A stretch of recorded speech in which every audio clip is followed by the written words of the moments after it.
Now, in actuality, we are fearfully and wonderfully made. And when you think of the intricacies of the human body, it is tremendous. And I don't see how anybody who is a scientist going through medicine and not realize that it is the human body is a total miracle.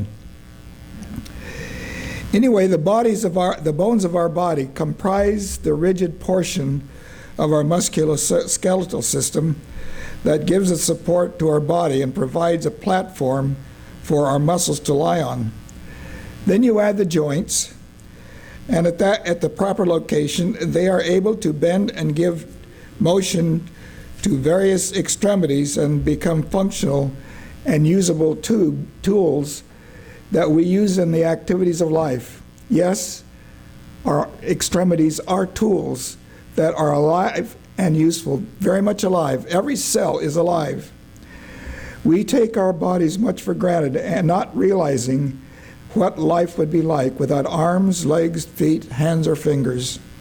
What would you do? There are people who do that, and we stand amazed at how some of them get along so well. The bones with the muscles attached give the body a definite shape to these stark appearing bones.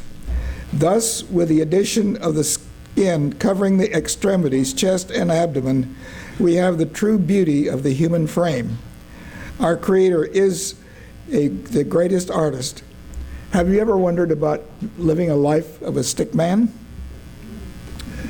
All movement of the body is controlled by nerve stimulation centered in the brain, whether walking, chewing your food, or washing the car.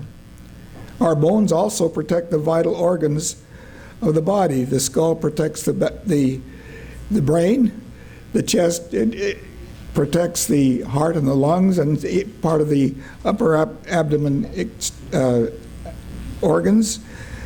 And then, pardon me, the spine protects the spinal cord, which comprises the major nerves going from the brain to the body. The pelvis protects the reproductive system to a minor degree. They also protect the blood-forming organs, which produce the blood cells of our body. God was a real efficient engineer. When you consider what He has compacted into the human body, and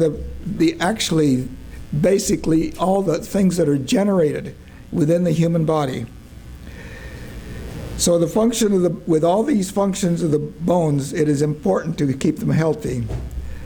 Bones are not like concrete, nor are they dry like the bones shown to Ezekiel in the vision, but every bone is living tissue, fed by a blood supply that comes from the muscles that overlie them, and then the arteries and the veins go into the bone through little channels that are in the bone. And as the bones are made, they provide access for the blood to the vessels that enter the bone. The bones are made of millions of cells called osteocytes. These cells receive their blood supply from the muscles that cover them, then into the bone structure itself. When the bone begins to develop in the fetus, the osteoblasts, or the baby bone cells, arrange themselves into rings called Haversian systems. Now, these are actually canals that are within the bone. This is multiplied by probably the thousands, because you're talking now microscopic.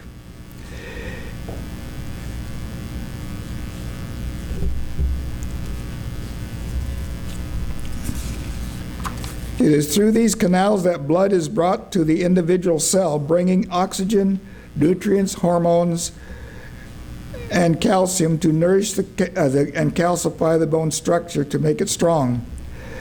Calcification of bone requires several important ions or chemicals such as phosphorus and calcium. These come into the cells as the bone begins to calcify. The substances are carried to the bone through the bloodstream through with various hormones and enzymes of the body, and vitamin D especially, calcitonin are needed for necessary production of new bone. This process is rather complex. Fracture healing defies evolution, the evolutionary process. Have you ever wondered how a calcium or phosphorus ion knows just where to get off the bloodstream to get into the cell itself? It's amazing how God has made us. During our entire lifetime, there is a constant building up and tearing down of bone in the body. This cycle takes about 7 years. So after a 7-year period, that bone is changed into all new cells, all new calcification. The osteocytes, osteoclasts, are the bone cells that does the tearing down of the bone structure in preparation for building new bone. Sedentary individuals do not lay down as much bone because they do not have the activity to do that. That's why exercise is so important in keeping your bones healthy. Astronauts who experience long periods of weightlessness lose really quite a bit of calcium out of their bones during that period of time. Parathyroid hormone is another hormone that will cause bone destruction, and if you have dysfunction of the parathyroid gland, this can cause difficulties. Of course, we know that estrogen causes the bone formation. Women going through menopause, being a lack of estrogen, will also develop osteoporosis, depending upon how strong their bones have been during their life. At Loma Linda, they have done quite a bit of studying with the effect of estrogen on bone health, and they found that it has had a tremendous amount. And they also found that in soybeans, there is a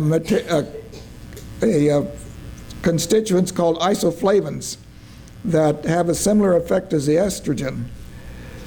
The high protein content found in the dairy and other animal protein does inhibit calcium absorption from the intestinal tract. There may be a double advantage to replacing animal foods in the diet with vegetable-based protein, as dairy products have a marked effect on producing allergies. It also has the cardiovascular risks and also cancer risk. Another thing is the possibility of mad cow disease. This has been documented. We don't hear too much about it, but it is a possibility. Countries that are the highest in osteoporosis are those in the highest of dairy consumption, and that is up in Finland and in the northern part of Europe. Were you aware that bone serves as a depository for calcium? It is actually a bank for calcium. It stores in the body, beginning with bone formation in the fetus early in pregnancy. Calcium storage takes place, continues through childhood, adolescence, and adulthood up to the age of 30. And at that point, the density of the bone begins to decrease and continues decreasing over our lifetime until death. Trying to play catch up late in life is difficult at best. From that time on, healthy bones with adequate stores of calcium are then made by eating a proper diet containing an adequate supply of calcium and phosphorus that is available to add to the bone. Thus, a proper diet is mandatory if you desire healthy and strong bones. If during pregnancy the mother's diet is deficient in calcium, she will be robbed of her bone to give to her infant that she is developing. The child is going to develop normally. Vitamin D is also required in calcium metabolism, and this is accomplished by going outside, having your arms bare and doing a little exercise, and about an hour of that you'll develop enough vitamin D to keep, if you've got most of the time you have sunshine in your area, you'll have enough vitamin D. Osteoporosis is a condition or disease of the bone, if you want to call it that, which affects millions of people worldwide. Much of it is preventable, but some is genetically induced. There are risk factors which affect proper bone formation. People who are fair-skinned, blue eyes, and blonde hair are at risk. People who smoke are at risk for losing calcium in the bone. A sedentary lifestyle, menopause, a diet that is comprised of animal-based protein, that's due to the high protein content, caffeine, chocolate, calcium-poor diet. Carbonated beverages are actually a no-no, basically because the phosphoric acid in it and the carbonation interferes with the calcium metabolism, leaching out the calcium from the bone. And think of all the people that drink these things almost by the quarter gallon a day, and what this is doing to their bones. Absorption problems. Now, we talk about our greens. There are certain greens that do have oxalic acid, and these are the beet greens, rhubarb, spinach, and chard. Only about 5% of the calcium that's in them is utilized because the oxalic acid blocks the absorption. These are good greens to eat, but not as a source of calcium. And how can a person prevent this unfortunate condition? Take in adequate calcium during your lifetime. Maintaining calcium stores early in life is best. The intestinal tract can only absorb so much calcium in a meal. About 500 milligrams is about all it can handle to absorb. So to take anything more than that at a meal is not worth it. Being consistent with a good dietary along with exercise and avoidance of the risk factors will go a long way in keeping your bones healthy. Good sources of calcium. Turnip greens actually are the best and the highest amount of calcium per serving. Now broccoli has almost as much calcium, usable calcium, a cup of it, as is there in a cup of milk. Now that's hard to believe, but it's because only 30% of the calcium, less than 30% of the calcium is absorbed from the milk because of the high protein blocking the absorption. Green vegetables such as kale, collards, Brussels sprouts, and others that have no oxalic acid are excellent. Legumes have a goodly supply. Soybeans have the highest amount, but they all have it. New research is finding that substances called isoflavones in soy appears to be very beneficial. Almonds have a goodly supply of the calcium. Milk and milk products, I wouldn't even consider it because it really isn't there. On the plus side of the vegetable sources of calcium are the best. They have the highest fractional absorption of all the common sources of calcium. On the plus side are the many nutritional components such as the phytochemicals present in them. Some experts feel that added calcium such as calcium carbonate, calcium citrate, it might be indicated for women especially who have considered amount of bone loss to take that 500 milligrams with each meal. In summary, to have healthy bones, make sure that your deposits of calcium are sufficient to cover the withdrawal, or else you will be overdrawn and be faced with osteoporosis and at risk for fractures, especially of the hips and spine.